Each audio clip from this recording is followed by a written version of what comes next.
नमस्कार सर, मेरा नाम राजू है। टैक्स बचाने के लिए काफ़ी सारा प्लान हम पहले से करते आ रहे हैं। LIC में कर रहे हैं, ट्रेडिशनल प्लान में कर रहे हैं या कहीं और भी कर रहे हैं। तो क्या कोई बेहतर प्लान है टैक्स बचाने के लिए? जो 80C में हम पैसा इन्वेस्ट करते हैं, 1.5 लाख रुपया सालाना बचा रहे हैं, तो क्या कोई बेहतर ऑप्शन है? मैं राजू कहाँ का इन्वेस्ट किया टैक्स बचाने के लिए, तो मैं आपको फंड का नाम बताऊंगा कि मैंने सिर्फ म्यूचुअल फंड छोड़ के और कहीं पैसा इन्वेस्ट नहीं किया। म्यूचुअल फंड मतलब सोचते हैं कि मार्केट है, रिस्क है, यहाँ पे टैक्स रिबेट नहीं मिलता है। ऐसा बात नहीं है। जो लोग जानकार हैं वो म्यूचुअल फंड में ही पैसा इन्वेस्ट करते हैं, कहीं और इन्वेस्ट नहीं करते हैं। भारत सरकार ने सबको एक जैसा नियम बना के दिया है कि कहीं भी आप पैसा इन्वेस्ट करेंगे, अगर वो उस रूल के तहत आता है तो टैक्स रिबेट मिलेगा। म्यूचुअल फंड में भी जो पैसा 3 साल के लिए छोड़ते हैं, टैक्स वाला फंड है, तो वहां पे जो 1.5 लाख रुपया का रिबेट मिलता है वो यहाँ पे भी मिलेगा। दूसरे जगह जैसे मिलता है पोस्ट ऑफिस में, बैंक में, LIC में, वो म्यूचुअल फंड में भी मिलेगा। तो यहाँ पे अगर 12,500 रुपये पर मंथ का SIP करते हैं या वन टाइम आप 1.5 लाख रुपये इन्वेस्ट करते हैं, तो यहाँ पे टैक्स रिबेट आपको म्यूचुअल फंड में मिलेगा। कौन कौन से फंड में इन्वेस्ट करना चाहिए? तो यहाँ पे कुछ फंड है। Nippon India tax saver fund, पिछले 3 साल का रिकॉर्ड दिखाऊं तो यहाँ पे किसी ने अगर 12 लाख रुपया टोटल एक्यूमुलेट करके इन्वेस्ट किया था, 3 साल का रिकॉर्ड दिखा रहा हूं, 18,36,000 रुपया बना है।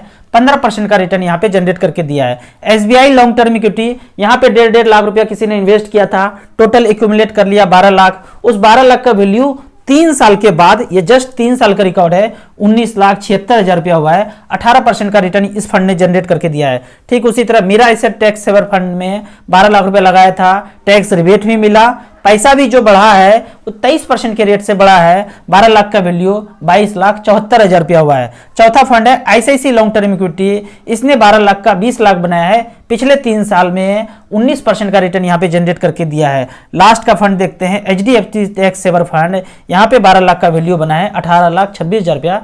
15% का मिनिमम रिटर्न अगर देखा जाए, एवरेज रिटर्न, तो 15% मिला है। तो यहाँ पे अगर म्यूचुअल फंड में आप टैक्स बचाने के लिए पैसा इन्वेस्ट करते हैं तो कैलकुलेट करते हैं कि 12,500 रुपये मंथली करते हैं या 1.5 लाख रुपया साल का करते हैं, और ऐसा अगर 15 साल तक करते रहे, मात्र 12% का रिटर्न कैलकुलेट करूं तो 22,50,000 रुपया 15 साल में जमा करेंगे। 80C का बात कर रहा हूं सिर्फ, बाकी पैसा कहां इन्वेस्ट करते हैं, क्या करते हैं, उसको छोड़ दीजिए। सिर्फ टैक्स बचाने के लिए जितने भी लोग हैं जिनका अच्छा खासा इनकम है, 1.5 लाख रुपया तो टैक्स बचाने के लिए करते ही करते हैं। तो यहाँ पे 12,500 रुपये पर मंथ के दर से 15 साल में 22,50,000 जमा होता है। 63 लाख रुपया यहाँ पे एक्यूमुलेट होता है 12% के रेट से। यही अगर पोर्टफोलियो आपको 13% का रिटर्न डिलीवर करे तो पैसा बनता है 69 लाख। 14% के रेट से पोर्टफोलियो डिलीवर हो तो पैसा बनता है 76 लाख रुपया। क्या इतना पैसा LIC, सहारा, ट्रेडिशनल प्लान जो भी आपने किया है, कभी सोचा है कि इतना पैसा हो सकता है? कभी नहीं सोचा होगा। टैक्स वाला तो पैसा दिया तो लगता है कि ओम भूर्भुवः स्वः हुआ, कब मिलेगा, कितना मिलेगा, कोई देखते ही नहीं है। जबकि आप बेहतर फाइनेंशियल प्लानिंग के साथ इन्वेस्ट करेंगे तो टैक्स वाला भी पैसा इतना हो सकता है कि इस पैसे से भी आप फाइनेंशियल फ्रीडम पा सकते हैं। और ये सिर्फ 15 साल का बात है। 18 साल, 19 साल, 20 साल इन्वेस्टेड रहेंगे तो इतना पैसा बन सकता है कि आगे आपको कुछ करने का जरूरत नहीं पड़ेगा। इसके इंटरेस्ट से ही आपका जीवन यापन हो जाएगा। यहाँ पे दूसरा क्वेश्चन एक और होता है कि राजू भैया, इस साल मेरे पास पैसा ही नहीं है लेकिन टैक्स बचाना चाहता हूं। यह भी उपाय है, बिना पैसा दिए भी आप टैक्स बचा सकते हैं। कैसे?